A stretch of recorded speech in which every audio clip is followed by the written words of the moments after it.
A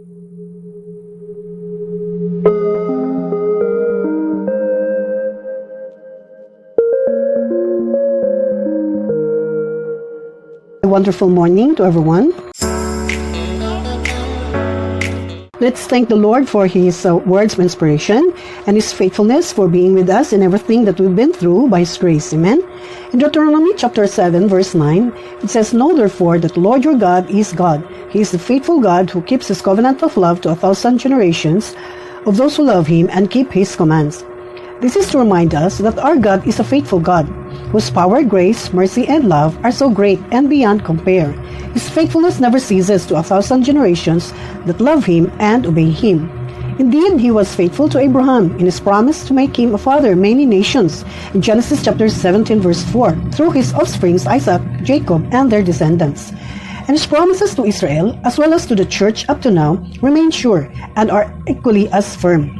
It means that God will use you, me, and our children, and our children's children to finish what Jesus had entrusted us to do. So no matter what happens in these critical times, let's continue to serve the Lord faithfully, even when things turn wrong and difficult.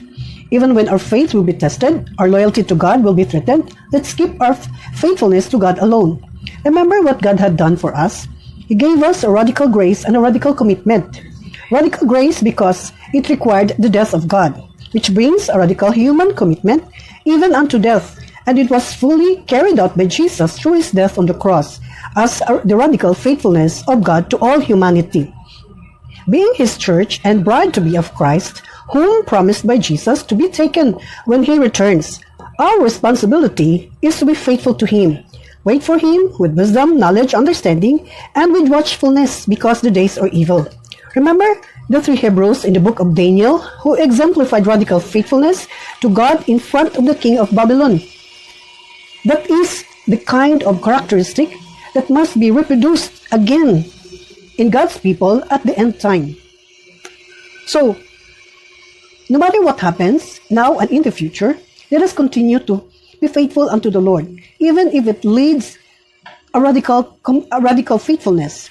My brothers and sisters, may the Lord bless you and keep you. Shalom.